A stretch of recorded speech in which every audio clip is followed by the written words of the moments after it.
প্রিয় বন্ধুরা, কেন ইবলিস শয়তান আজও পর্যন্ত হজরত মুসা আলাইহিসসালামের কবর খুঁজে বেড়াচ্ছে? ইবলিস শয়তান যদি মুসা নবীর কবর খুঁজে পায় তাহলে কি হবে? আর কেনই বা হজরত মুসা আলাইহিসসালামের কবর মোবারক মানুষের চোখের আড়ালে আছে?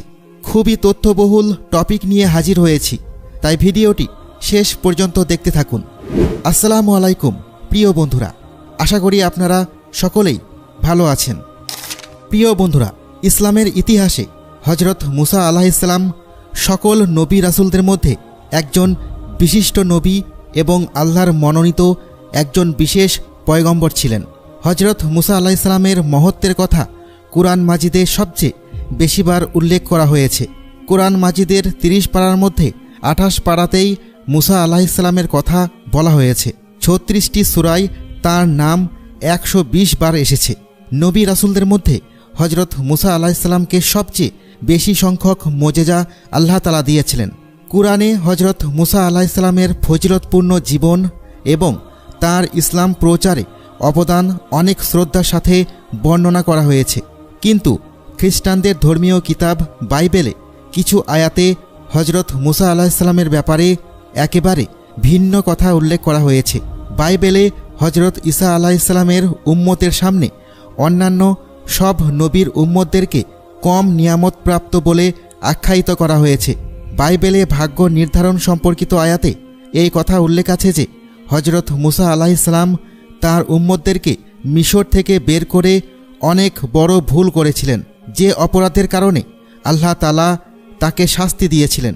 বাইবেল অনুযায়ী আল্লাহ তাআলা হজরত মুসা আলাইহিসসালামকে ওই জায়গা দেখিয়েছিলেন যে জায়গা তার পূর্বের নবী রাসূলদেরও জায়গা ছিল, যেখানে তাদের উম্মতেরা বিস্তৃত ছিল। আল্লাহ তাআলা হজরত মুসা আলাইহিসসালামকে ওই স্থান দূর থেকে দেখিয়েছিলেন এবং তাকে কখনও সেই স্থানে যেতে নিষেধ করেছিলেন।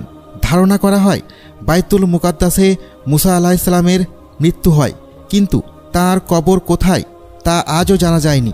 খ্রিস্টান মাজাবের ইলমে কিতাবে উল্লেখ করা হয়েছে যে শয়তান হজরত মুসা আলাইহিসসালামের কবর এখনও খুঁজছে। এটি আসলে বাইবেলের নিউ টেস্টামেন্টের কিতাব, যা মূলত এই তথ্যের উপর প্রতিষ্ঠিত। সেখানে এটি বলা হয়েছে, কিন্তু ফেরেশতা মিকাইল আলাইহিসসালাম হজরত মুসা আলাইহিসসালামের লাশকে নিয়ে ইবলিসের সাথে দ্বন্দ্ব করার সময় ইবলিসের বিরুদ্ধে নালিশ করার সাহসিকতা দেখায়নি, কিন্তু এটা বলেছিল যে তোমার উপর আল্লাহর লানত বর্ষিত হোক। কিছু খ্রিস্টানদের মতে এই আয়াতকে কোনোভাবেই অবহেলা করা যায় না। অত্যন্ত গুরুত্ব সহকারে এই আয়াতটি পর্যবেক্ষণ করা উচিত, কারণ এই আয়াতেই আল্লাহ তাআলা এবং ইবলিসের মধ্যে হজরত মুসা আলাইহিসসালামের কবরের অবস্থান নিয়ে এক বিস্ময়কর লড়াইয়ের দৃষ্টান্ত বর্ণনা করা হয়েছে। আর এক দলের ভাবনা হচ্ছে এই রকম যে ইবলিস হজরত মুসা আলাইহিসসালামের কবর এই জন্য তালাশ করছিল যাতে করে সে তার দেহ মোবারককে কবর থেকে উঠিয়ে তার লাশের সম্ভ্রম ছিনিয়ে নিয়ে বেইজ্জতি করতে পারে।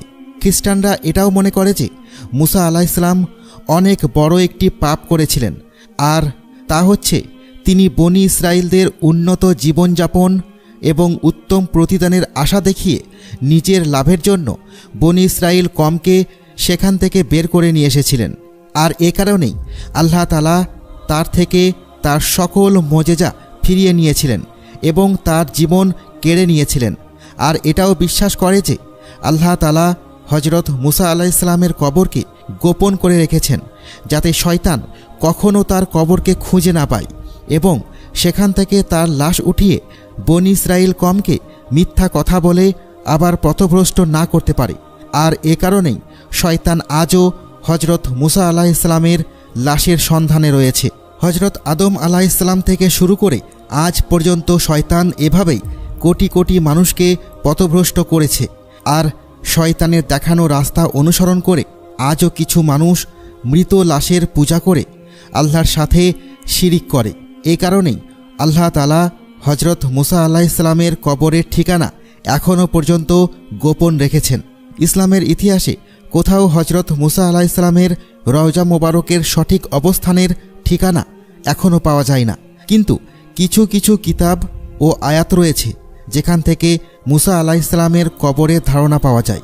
যেমন বুখারী শরীফে বর্ণনা রয়েছে, হজরত আবু হুরায়রা রাদিয়াল্লাহু আনহু থেকে বর্ণিত হয়েছে, রাসূলুল্লাহ সাল্লাল্লাহু আলাইহি ওয়াসাল্লাম বলেছেন, মালাকুল মওতকে মুসা আলাইহিসসালামের রূহ কবজ করার জন্য পাঠানো হয়েছিল। ফেরেশতা যখন তার কাছে এলেন, তিনি তার চোখে চড় মারলেন। তখন ফেরেশতা রবের কাছে গিয়ে বললেন, আপনি আমাকে এমন এক বান্দার কাছে পাঠিয়েছেন যিনি মরতে চান না। আল্লাহ বললেন, তুমি তার কাছে ফিরে গিয়ে বলো, সে যেন তার একটি হাত গরুর পিঠে রাখে। তার হাত যতগুলো পশম থাকবে, তার প্রতিটি পশমের বদলে তাকে 1 বছর করে আয়ু দেয়া হবে। মুসা আলাইহিসসালাম বললেন, হে রব, তারপর কি হবে? আল্লাহ বললেন, তারপর মৃত্যু। মুসা আলাইহিসসালাম বলেন, তাহলে এখনই হোক। তখন তিনি একটি পাথর নিক্ষেপ করলে যতদূর যায় বাইতুল মাকদিসের ততটুকু নিকটবর্তী স্থানে তাকে পৌঁছিয়ে দেওয়ার জন্য আল্লাহ তাআলার কাছে নিবেদন করেন। আল্লাহ রাসূল সাল্লাল্লাহু আলাইহি ওয়াসাল্লাম বলেছেন, আমি সেখানে থাকলে অবশ্যই পথের পাশে লাল বালুর ঢিলার কাছে তার কবর তোমাদেরকে দেখিয়ে দিতাম। একটি বর্ণনা থেকে এটাও জানতে পারা যায় যে হজরত মুসা আলাইহিসসালাম তার শেষ সময় টিলা পর্বতের কাছে অবস্থান করেছিলেন এবং তিনি প্রার্থনা করেছিলেন যাতে তার মৃত্যু বাইতুল মুকাদ্দাসে দেওয়া হয়, যেখানে তিনি হিজরত করে ফিরে আসছিলেন। তিনি নিজের কওমদেরকে বলেছিলেন যাতে তাকে মৃত্যুর পরে বাইতুল মুকাদ্দাসে সমাহিত করা হয়, কিন্তু তাকদীর এরকমটা হতে দেয়নি। সে একটি পাথর ছুঁড়ে মারলে যত দূর যায় তার থেকে বেশি দূরে আর যেতে পারেনি।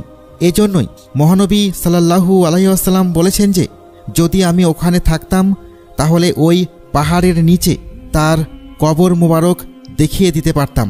আরও একটি বর্ণনা হতে এটাও জানা যায় যে একদা হজরত মুসা আলাইহিসসালাম একটি কবরের পাশ দিয়ে যাচ্ছিলেন। তিনি দেখলেন সেখানে একজন ফেরেশতা একটি সুন্দর কবর খুঁড়ছে। তিনি এত সুন্দর কবর দেখে মুগ্ধ হয়ে গেলেন এবং জিজ্ঞাসা করলেন, হে ফেরেশতাগণ, এটি কার কবর? তখন ফেরেশতারা বলল, এটি আল্লাহর একজন নেক বান্দার কবর। তুমি যদি চাও এই কবরটি তোমার হোক তাহলে তুমি এখানে শুয়ে পড়ো।